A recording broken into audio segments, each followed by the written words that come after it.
El presente trabajo está diseñado de forma práctica y sencilla para comenzar a conocer un poco de la segunda generación de las computadoras.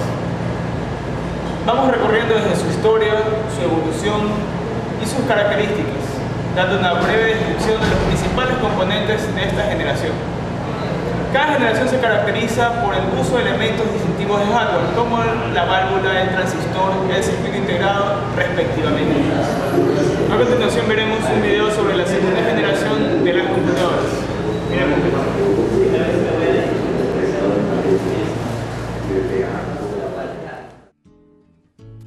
La segunda generación de computadoras abarca el periodo comprendido entre 1959 y 1964, caracterizándose por la invención del transistor. Los semiconductores eran conocidos desde los años 20, hasta que el 23 de diciembre de 1947, en los laboratorios Bell, los físicos William Shockley, Walter Brattain y John Parden crean el primer transistor de germanio. Según el texto, hablando de finales de la década de los 50, inicios de los 60, es la segunda generación. Ahí se constituye la segunda generación con la creación de la primera computadora transistorizada o a base de transistores. Ya se abandonan un poco los tubos al vacío, generadores de gran cantidad de calor, y se migra hacia lo que son los transistores. Permite el almacenamiento en tarjetas perforadas y en cintas magnéticas. El mismo Shockley, en 1950, creó el primer transistor de base de silicio, material más dúctil y manejable que el germanio. Esta tecnología se incorporó en 1959 a las computadoras. El transistor funciona de manera muy semejante a la de un triodo. Puede funcionar como amplificador, como oscilador y como interruptor, pero tiene ventajas muy importantes respecto a este. Como no necesita vacío, es mucho más fácil de construir. Puede hacerse tan pequeño como se quiera, gasta mucha menos energía, funciona a una temperatura más baja y no es necesario esperar a que se caliente.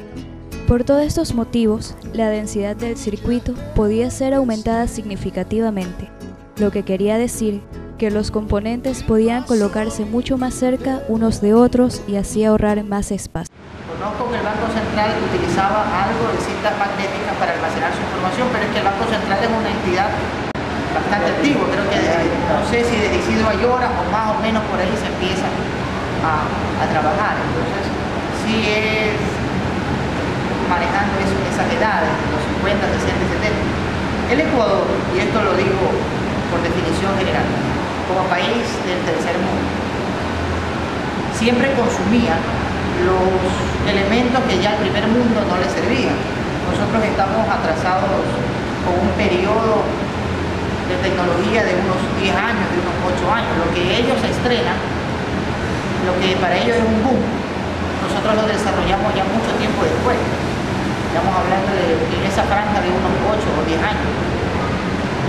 Hasta por ahí lo que se podría analizar de esas máquinas que las estuvimos utilizando aquí. No me sorprendería que esas computadoras sean ya, las tuvimos, las utilizamos, las dañamos nosotros. ¿Pero aquí en Ecuador subieron esas grandes computadoras? Pero fueron producto del desuso de esas otras potencias. No me atrevo a decir que hubieron de la primera generación. Yo pienso que ya desde la segunda generación en más empezaron a llegar producto de ser declaradas obsoletas en esos sitios y de ser adquiridas por los profesionales de aquí. Además, algo fundamental, necesitas profesionales para manejar esas computadoras en esa época. En esta época yo te pongo a escuchar un CD. Yo les pongo a escuchar un CD, yo les pongo a grabar una información y todo lo hacen, no es un niño de 8 años.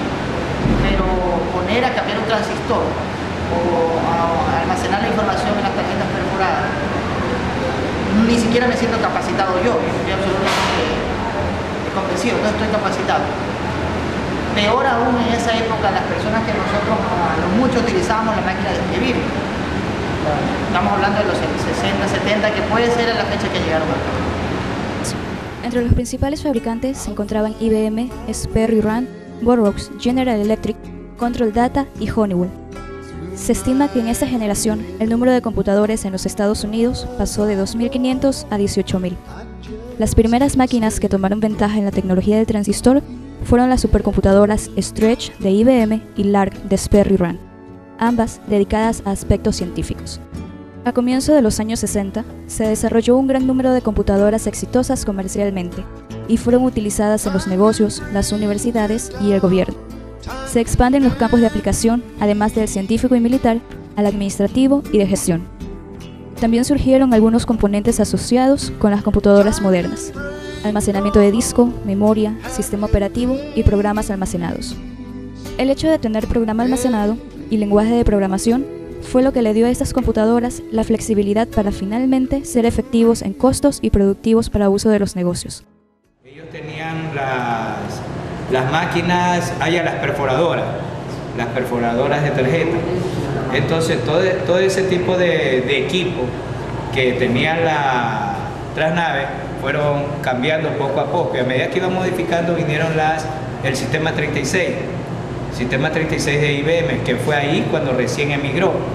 Pero originalmente Trasnave tenía esas máquinas que las trajeron ellos, pero fueron dándole vida desde los Estados Unidos, ¿ya?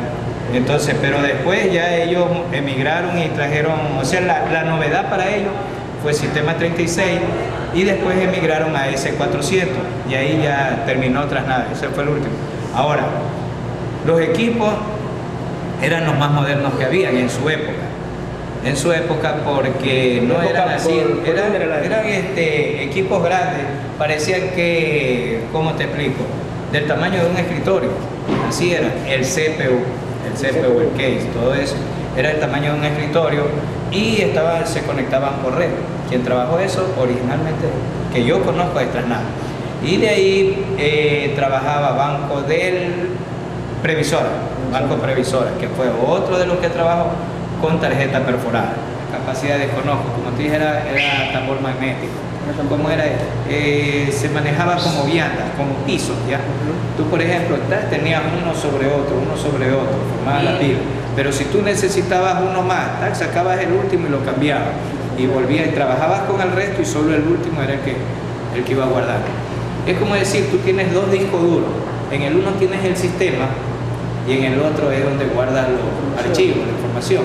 Entonces, ¿qué es lo que hace? Eso de ahí, el disco, el último, si tú querías guardar, sacabas, no había inconveniente, porque cada vez lo manejabas en lote, archivos en lote. Entonces, todos los archivos, los guardabas, ya guardabas todos los archivos. Entonces, sacabas ese y modificabas.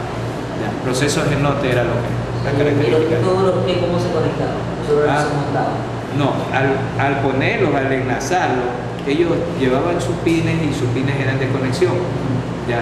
Como por ejemplo, ahí está, tú sacas un chip de un celular, ¿ya? Ahí está la conexión, y tú le pones el otro chip y funciona. Entonces tú le ponías una vianda, venía la conexión de la otra, y venía la otra, y ya llevaba la conexión. Entonces lo que hacía era integrar o agregar más. Terminamos diciendo que hasta el presente se han sucedido 4 generaciones de duración variable, que han desembocado en la 5ª generación en la que nos encontramos inmersos en la actualidad. Como reflexión, la informática, por su rapidez de crecimiento y expansión, ha venido transformando rápidamente las sociedades actuales. Sin embargo, el público en general solo las conoce superficialmente. Lo importante para entrar en el asombroso mundo de la computación es perderle el miedo a esa extraña pantalla, a ese complejo teclado y a esos misteriosos discos, y así poder entender lo práctico, lo útil y sencillo que resulta tenerlas como nuestro aliado en el día a día de nuestras vidas. Gracias, notables.